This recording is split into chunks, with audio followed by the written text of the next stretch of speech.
There are some big decisions about to be made for this Knicks team in a few days. The deadline is on Saturday. The Knicks preseason finale is Friday night. But the New York Knicks have to make some roster decisions. And I wanted to get your guys' thoughts in the comments of where you want these New York Knicks to go. Who do you want them to get rid of? Who do you want them to keep? Are they going to make a trade? Let's break it all down right here on this video. Make sure you guys hit the like button and subscribe here to Knicks Media. We are so close to the opening game against the Cleveland Cavaliers. I will be in attendance for that game. Let me know if you're going to be there in the comment section down below, of course. So let's get into everything you need to know and all the latest news around the New York Knicks. As you guys saw last night, the New York Knicks took on the Washington Wizards in a preseason matchup at Madison Square Garden. None of the starters played. This was deeply about evaluation. Guys like Jordan Clarkson, Deuce McBride, Gershon Yabusele, the key pieces off the bench, started for the New York Knicks. But those are the guys that I'm not really evaluating right now. It's more about who's going to make the team.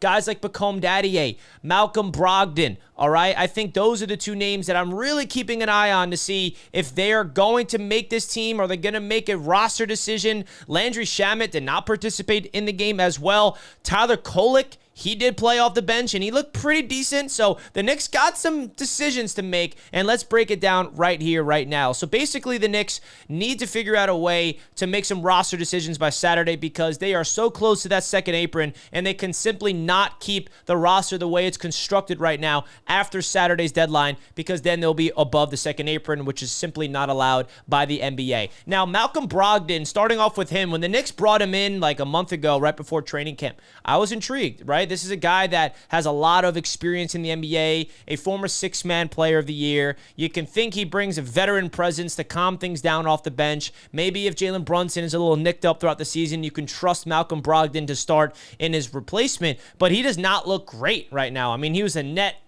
negative 30 points, like a plus minus of a 30 or something like that last night. He just did not look like a positive basketball player. It's just one game, of course, but you can tell that, he's up there in age, he's injury prone. Could he be the guy the Knicks move on from? Because they do have to either choose between Malcolm Brogdon, Landry Shamet, and Become Daddier is the odd man out here if the Knicks wanted to keep two of the veterans of Brogdon, Shamet, then they're going to have to make a decision of trading away Become Daddier because that makes the most sense financially speaking just from math. Now, Become Daddier, he did not have a great game as well. He looked pretty not great on defense, had some upside on offense, but overall, he's got length, he's got size, he's got everything you feel like could translate, but I don't really see much positive energy from Become Daddier heading into the season in terms of making an impact this year. And the thing that the Knicks are evaluating right now with this basketball team is who's going to give them the most easiest opportunities to win basketball games this year. It's not about the future anymore. It's about right now. And obviously you want to keep an eye on the foreseeable future for the Knicks. You don't want to sacrifice everything for the long haul just to go all in to win right now. But I think at the end of the day, I'd rather the Knicks go with the veterans off the bench than the young guys. And I think that's a big shift of philosophy than what I'm used to be saying. Usually I'm pounding the table to play the kids when we had guys like Quickly and Obi and, Quentin Grimes. But those days are done. They're not on the Knicks team anymore. Now we have a stable roster. We have our stars coming in, with Brunson, of course, and OG and all these guys in the starting five. We got some players off the bench that we're very comfortable with Jordan Clarkson, Yabusele, getting them in the offseason. Deuce McBride, Josh Hart, key pieces off the bench as well. But I feel like if you're going to have to choose between Malcolm Brogdon, Landry Shamet, Become Daddier, Ariel Hukporti, Tyler Kolek, I feel like Become Daddier is the guy that may be the odd man out, but that would only be if they wanted to trade him. Now, I would also like to keep Become Daddier, but it's a numbers game here. The Knicks cannot keep everybody. Now, Landry Shamet, he did not play last night, so I wonder if that means he's either the guy they're going to get rid of or his spot is safe, so they're not even going to make him play because he sat out with all the key pieces for the New York Knicks with guys like Cat, Robinson, Brunson, the starters, basically. So I wonder what that means, basically. But last night's game was just pathetic. It really was. It was ugly basketball. It's the preseason, but that's where you want to see guys like Tyler Kolek really try to thrive, and I feel like he got extended minutes and he was pushing the pace. I think Tyler Kolek fits what Mike Brown is trying to do more than anybody because he's a guy that knows how to push the pace, push the ball down the floor, get his teammates involved, get into the paint, spray it out to the shooters. Like, I think Tyler Kolek fits the type of identity that Mike Brown is trying to implement here with this Knicks basketball team. So I do think his job is going to be safe with the New York Knicks. But I really do feel like it's really between Pacome Dadier, Landry Shamet, and Malcolm Brogdon. And the weird thing about this whole situation is that second apron. It's a little confusing to understand, but when you get it, you realize that, wow, the Knicks may have to figure it out. So where do you stand? Would you rather keep the young guy, the former first-round pick from France, Pacome Dadier, for upside purposes? Maybe he can turn into a big piece off the bench down the line. Or do you want to go with a guy like Malcolm Brogdon, who is a veteran in this league, who you know what you're getting? Obviously, the upside's not really there with Malcolm Brogdon. You kind of know what you're getting, a stable veteran that just can, maybe look good as the season progresses, because let's be honest, man, he looked really bad last night for the Knicks.